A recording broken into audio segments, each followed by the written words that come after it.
Hey everyone, welcome back. It is Vortie here, and we're going to be touching up on one of our favorite units right now, I suppose. I'm really not sure how favorite it is to everyone, but one of the best units right now that we got coming out, or it's already out actually. Ooh, ooh. Okay, so what we're going to be touching up on is going to be none other than himself, Orlandeau. So the first thing we're going to do is actually go to menu here. We're going to go to guides. We're going to go away to units. We're going to go to the bottom and then roll our way up. He's about her somewhere. Her. There he is. Alright, so Orlandeau is the Holy Swordsman. That's his job. He's the Thunder God Sid, as he's known. Okay?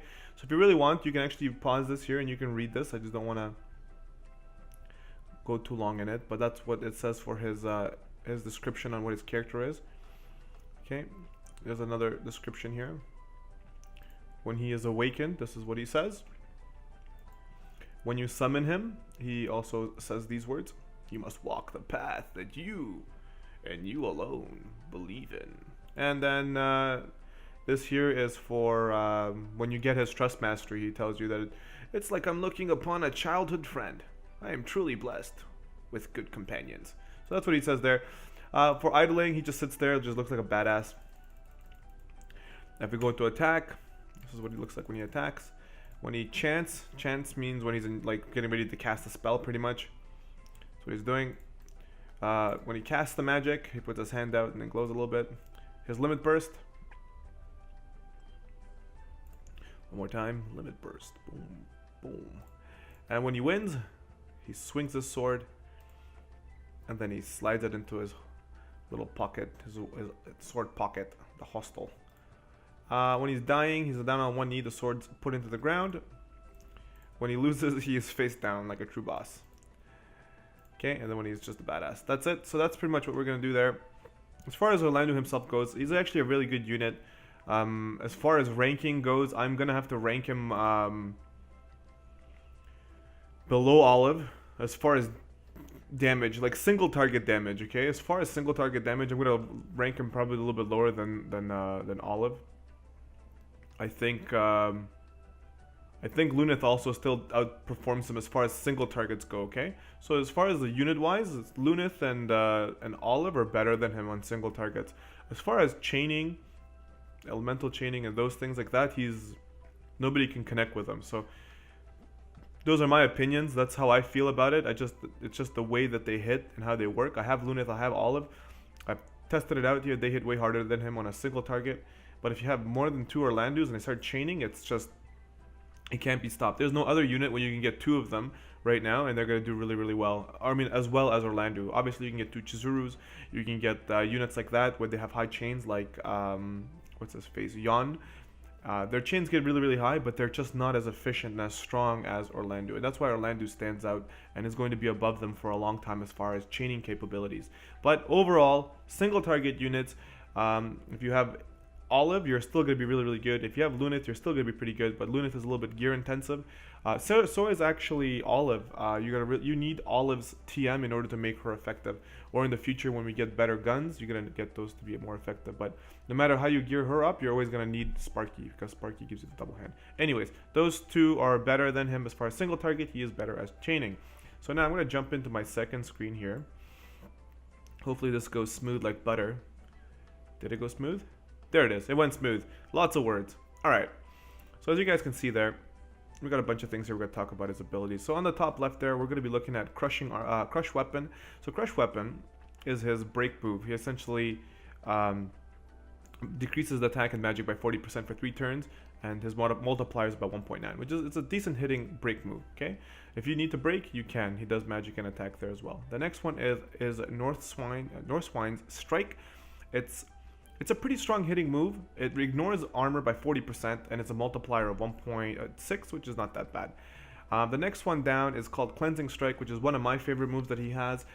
He will do physical damage, which is a 3 times multiplier, and he will do 3 physical attacks. So he'll hit, then he'll go back, then he'll do it again, and go back and do it again. If you're dual wielding, he'll do that 2 times, which means he will do 6 attacks, which is really, really good. And He also can confuse the target, 30% chance of inflicting on the target of confusion, which is pretty good too. Not useful right now, but it's good. It's good to have. Then his big hitting move, which is the one that most people are going to be using for chaining, is Divine Ruination. It does physical damage, a multiplier of 2. It'll ignore the defense by 50%, as well as it will decrease the light resistance by 50% to the same enemy for 3 turns. This is why you want to have something like Excalibur on him to make him pump out even more damage. Okay, so we'll jump to the right side of the screen over here, and we'll just talk about these other abilities. So you're looking at Night Sword. So Night Sword is physical damage, 2.1 multiplier, and hit point drain by 10%, which is a good way for him to get some hit points back if you need it. As well as Dusk Blade, which does the same idea but for MP, and it is a hybrid style attack, where he does physical 1.4 damage, and then he'll do a secondary multiplier of 0.3, where he will drain MP based off of that by 30%. So it's kind of like a hybridish attack, not really, mostly physical damage, but like he's got 2 multipliers on there. Next one is Status Sword. Status Sword is pretty good. I think would be useful for PvP and maybe sometimes for PvE if you can stop a target. But he will deal 2.1 multiplier damage to a single target and has a 30% chance to casting Stop on them for 3 turns. Which is, if it does land and the monster is effective, it's a fantastic move to have. Lightning Stab is his second big hitting move. So I forgot to mention, but Divine Ruination will hit for 7 moves. It'll throw 7 orbs and they'll chain and Elemental Chain. Lightning Stab hits for 6 moves. And same thing, it's lightning physical damage, so it'll stack or it'll chain with other lightning moves, as well as any weapon you're wearing on your character will also count as a combination of elemental chain. So it'll give you a chance to do those chains as well. So what it does is lightning physical damage, 2.3 multiplier to 1 target, and it has a 30% chance of silencing that target as well, which is freaking fantastic. All right, so on the left side here, you have his passives. So we have auto refresh, which is 5 MP or 5% MP at the end of every turn, which is really good to have on any 5-star unit. I think everyone except Noctis has it, unless I'm blind and I never see Noctis get his MP back. But I don't think Noctis has it yet. Then Black's Lion Crest, which is a really good passive to have on himself. He will get increased attack by 40% when he is equipped with a greatsword, which is fantastic because the 2 best weapons you want to put on him right away is Excalibur and then the free-to-play weapon, which is Durandal if you farmed it out. And then after that, you can use a Ruin Blade, but we'll get to those in a bit. He also gets 100% resistance to blind, sleep, and paralyze. Same thing from Black Lion's Crest.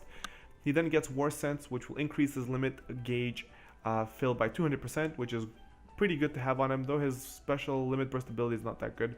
And he will also get 30% increase in his hit points. On the right side here, you can see that his selection for weapons is limited. However, the weapons that he gets to pick up are ideally the weapons you want for him anyways. I don't think you'd be putting on any other stuff on him really right now. The only other thing I would say that would be really good if you had it would be Spear, because you can use Holy Lance. However, if you have the TM equipped Spear, then you can put on a Holy Lance if you don't have Excalibur or Durandal. So you can do that as well, right? His selection of armors is pretty good. He's got small armor, big heavy armor. He's got hats, chain helmets or whatever, robes. He can wear mail, armor, cloth, like all the armors he can wear, and an accessory, which is good. Luckily, he wears an accessory too, so thank God. All right, so that covers essentially what you guys see there on screen. Up here in the top right corner, this is what he looks like when you get him normally. When you 6-star awaken him, he looks like this badass here. Same thing as we can see here on the screen from what he's doing. That's his badass 6-star positioning of himself. Which I don't have on here, but an exclusive materia form, there's one called Crush Helm. It is a physical damage 1.9 multiplier where it will decrease defense and spirit by 40%. You can pick up this materia in the current event. If you're watching this after the Final Fantasy Tactics event, then I'm sorry you won't be able to get it. His limit burst is called Swordplay Raiden. He will be doing, I'll just look at the max one at 6-star, a 3.9 multiplier, physical damage to all enemies. It looks like this. So this is what his limit burst looks like. It's a 3-strike move where he does physical damage to everyone. It chains well with himself, so if you have multiple of them, they chain really, really well. But as far as the damage is, it's pretty weak. Right now at 2.5, that's all I have. He hits like a giant bag of chips. Does really nothing. Um, as far as awakening him, he needs 20 fairy wits, 10 rainbow blooms, 10 calamity writs, 5 prismatic horns, and 5 divine crystals. Nothing else other than that that's worth mentioning as far as his stuff goes. He doesn't have any elemental resistances or status element resistances naturally till he gets Black Lion. And then in Black Lion he gets the blind and what do you call it? The blind, the sleep, and the paralyzed. Alright, cool. Now to take a look at some possibility of gearing him, I'm only going to go through it pretty quickly as far as what you guys want to put on him. That's pretty much open to anyone. So I'm going to show you my best geared Orlandeau. So this is the best I can do right now for as far as the gear that I have. His damage can vary a little bit by switching out like this. If I put Odin on him, his damage jumps up to about 816. So he's wearing Excalibur and Genji Blade. So these are technically the best in slot weapons right now currently in the game. No questions asked as of right now. As of where we are in the state right now in March 2017, these are the best weapons you can put on him. As far as his helmet goes, I think this is the best in slot as well. The best armor you can put on him right now as well. Now these could be altered. You could give him dual wield instead of Genji gloves. I haven't played around with that to see what I want to play with. Whether I'm put champion's belt here, then alter it around a little bit. I could bump up his damage a little bit more, maybe up to like 900 by altering some stuff. But as of right now, this is kind of where I sit and I feel pretty safe about it. So celestial gloves or champion's belt would be an alternative here. And then a form of dual wield is a must to have on him in order to make him very, very efficient. Abilities. So the way I calculate it is that the primary weapon, which is always going to be a light-based weapon, is the primary weapon. The support weapon is going to be a weapon that boosts his damage even further, which it doesn't really have to use for chaining, but it should be boosting his damage. In this case, it has to be a katana, because we only have blade mastery right now. So having some sort of a katana heal will boost his damage even more. So with those two in place, you want to make sure you have blade mastery in order to get the highest efficiency. Otherwise, dual wielding a katana makes no sense. Might as well put on something else, like your best damaging weapon, until you get blade mastery. I do have another 20% I think somewhere, but I think it's on Noctis right now. But anyways, ideally what you want to have on him is as high damage as possible. Mixture between damage and life is ideal so that he stays alive. So eventually I will probably have 3 quick assaults on him as things open up. And as we progress farther into the game, I'm probably going to look for giving quick assaults over to units that are going to be using it for evasion. But as of right now, 30% attack to put on him to make sure you do as much damage as possible. So this is what I'm gearing him up as. So I'm going to use my dummy guy over here, which is level 75. We're going to take a look at alternatives. So right now, again, main weapon stats should be a light-based weapon. What light-based weapons do you guys have access to? Good question. Excalibur is a TM for Sissel. So if you have the times and means to farm out Excalibur, that's going to be the best in slot. However, if you're playing the current event, then you should pick up Durandal. You should pick up Durandal whether you have him or not, just in case, because later on you might have access to it. The next weapon you're looking at here is called Ruin Blade, and most of us have actually had access to it. It's right here. Ruin Blade, it's the next big thing. It's Great Sword, does 27 attack, and it gives you light. So for chaining, you can have that. You can have him finish it. The other alternative to that is to use Equipped Spear if you have that TM, and then use Holy Lance.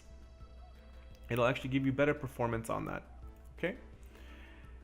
If you don't have a katana, then putting any weapon that's going to boost his damage is going to be ideal for you. Okay? So as far as if I was going to be building a free-to-play build, this is exactly what I would be doing. Durandal, Murasame, which is what from the White Dragon. This here, Dark Helm, is a free-to-play helmet. Demon Mail is a free-to-play armor. Unusual Artifact is from the previous event. It was a free-to-play. It was actually pretty easy to acquire. Champion's Belt, unfortunately, is not free-to-play. So on here, I can pick up maybe like a ring, which is free-to-play because you can farm all these materials yourself. Same thing with Sandals Cupid. What do you call it? Cupid Sandals. Those were free-to-play. You can use an alternative, which is Hyper Wrists as well, which are all free-to-play. In my case, I'm going to be putting on... You can use Morale Talisman, but I will be putting on Domination Ring. Okay, as far as the abilities go here, I'm assuming that you have dual wield, but if you don't have dual wield, then essentially this here doesn't work at all. So a free-to-play build without dual wield, like fresh out of the gate, having nothing would look something like this. Golden Shield, and then 10% attack materials. Okay, 10% attack materials. I'm giving you a mixture of two 10% attack materials and two Followers Oaths. Follower Oaths are from Thancred, which is the Ifrit raid right now, and everybody, if you're currently playing, everybody has it, so you should be able to get access to this. This is kind of ideally what you're looking at as a free-to-play build. With a little bit of minimal effort and being able to progress through the story a little bit, you should be able to achieve this kind of level of Oraldnu. So if he was level 100, his damage should be around 500-ish or close to 500, and that would give you an idea of what you can do. You are limiting yourself without having dual wield. If you do get Oraldnu, my advice to you is to make sure to farm out the four important materias. Materia is Blade Mastery, and then dual wield or Genji gloves. Okay, dual wield and Genji gloves go together, and then Blade Mastery are very important. Now, secondary to that, you're going to want to farm up two weapons. Two weapons are going to be Excalibur and Sakura Fubuki. If you get Excalibur and you don't get Sakura Fubuki, but you get Genji Blade is best in slot right now. Genji Blade will do. The other item you can do is you can actually farm the Kiyomori Blade right now, which is 50,000 red orbs. You can pick that up, and that could be a best in slot for you, but it's going to take a third tier either way. You're looking at primary being Genji Blade, second being Sakura Fubuki, and then Kiyomori being third, followed by Murasame, which is a free blade. So that's what you can expect from him. As far as chaining, he's going to be the chain master for a very long time, and when Onion Knight comes out, Onion Knight will take the reins for a bit. The good news is you can actually technically chain Onion Knight and Oraldnu together to give you a little bit more life out of Oraldnu, but he's going to be reigning for a long time, and I think you guys should definitely pick him up as soon as possible. And if you do get him, congratulations. If you don't worry. He is not a limited exclusive unit. You'll be able to pull him forever. And let's hope that if you ever get a crystal, it's a troll crystal. And if that troll crystal is Oraldnu, you're going to be very, very happy. All right, so that's going to conclude our tiering here for Oraldnu. I definitely think he's in a great unit. However, as far as single target being damage dealer, like by himself, he's not going to be that great. He's going to be in the shadows for Lunith and Olive, and he'll be third place in my books for sure as single target. But when it comes to chaining and cheesing enemies, he's going to be number one for a long time. There's no way you're going to be able to bring like a party of 6 Luniths and do the same thing as you can do with 6 Oraldnus. Same thing with 6 Olives. It's just not the same. All right, so Oraldnu is going to be number one as far as that goes. So keep that in mind. Let me know in the comment section below what you guys think of the ranking. Do you guys agree? How would you guys rank him? What do you think makes him special? As well as where would you rank him in the top physical damage dealers? The one note I do want to make before I conclude this video is do not compare Noctis to Oraldnu. Okay, Noctis and Oraldnu belong in two different scales. Noctis is not a physical damage dealer, okay? Whereas Lunith, Lunith, Lightning, Olive, Oraldnu, those guys are physical damage dealers. Even Elsa is physical damage dealer. Noctis is an all-around barrel. I would call him a support unit, like a support breaker. That's what his role is. His role is he can do everything, okay? So as far as unit rankings, I would probably say that usefulness-wise, Noctis is going to be better because he can do a bunch of different things. He will make your team good just because he can do everything. You need a healer, you can use him as a healer. You need not like a healer, but he can do regen. If you need somebody to support and raise, he can support and raise. You need somebody to break, he can break. He's kind of like that multi-purpose character. Alright, so you can't compare him and Oraldnu. Oraldnu is a one-trick pony. He just does damage. That is his job. Just damage, damage, damage, damage. And he has options for breaking. Alright, thank you so much for sticking around. This is Vortie. I will definitely see you guys in the next video. And definitely make sure to answer my questions in the comment section below, letting me know how would you rank Oraldnu in the damage dealing. What do you like about Oraldnu if you do have him? And if you don't have him, let me know what you like and don't like about Oraldnu, even though you don't have him. Just kind of like why you want him. Let me know in the comment section below. Thank you guys so much for sticking around. Hit that like button, hit that subscribe button. I will see you guys in the next video. This is Vortie, and I'm out of here. Peace.